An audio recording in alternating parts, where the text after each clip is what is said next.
আসসালামু আলাইকুম। সবাই কেমন আছেন? আলহামদুলিল্লাহ আমি ভালো আছি।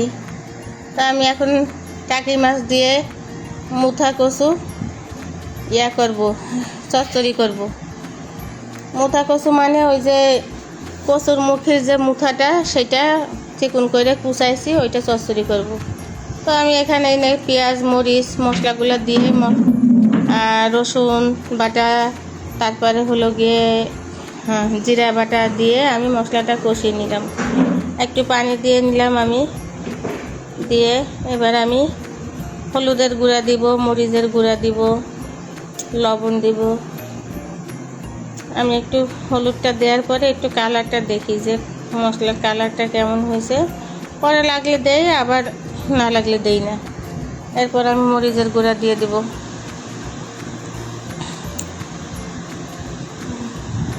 কচুর মুথা অনেক জায়গা পরিচিত, অনেক জায়গা অপরিচিত। আমি উত্তরবঙ্গে এসে এই কচুর মুথাটা খাওয়া শিখেছি। বড় মাছ দিয়ে এটা রান্না করা যায়, যে কোনো মাছ দিয়ে এটা রান্না করা যায় যদি মুথাটা ভালো সিদ্ধ হয়। সব মুথা আবার ভালো সিদ্ধ হয় না। তো এই যে আমি লবণ দিয়ে দিলাম। আমার মশলাটা দেখেন, এই যে কষানো হয়ে গেছে। আমি একদম চচ্চড়ির মতো করে এটা করব।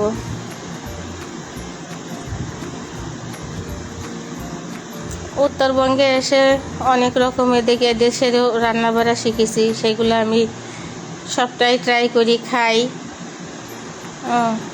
এবার আমি টাকি মাছগুলো দিয়ে দেব। আমার কাছে টাকি মাছ দিয়ে চচ্চড়ি করলে এভাবে খেতে ভালোই লাগে। আর মাছগুলো একটু মশলার সাথে নেড়ে চেড়ে মিশিয়ে নিই।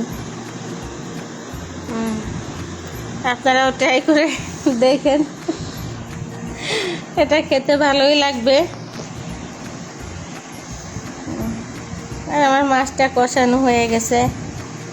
আমি এবার একটু পানি দিয়ে আর একটু ভালো করে কষিয়ে নিব।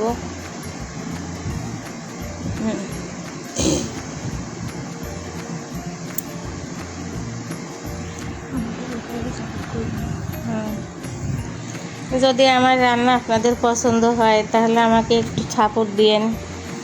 সবাই একটু লাইক কমেন্ট শেয়ার দিয়েন।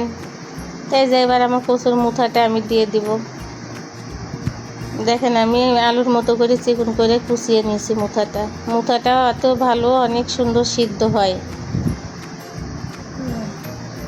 আমি এই সময়টা আসলে এই তরকারিটা অনেক খাই।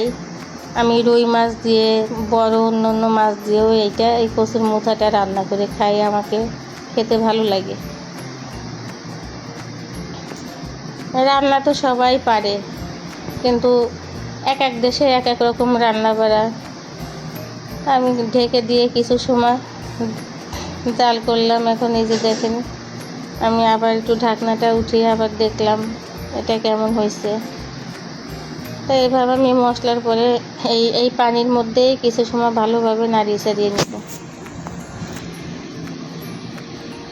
আমি আবার ঢেকে দিব।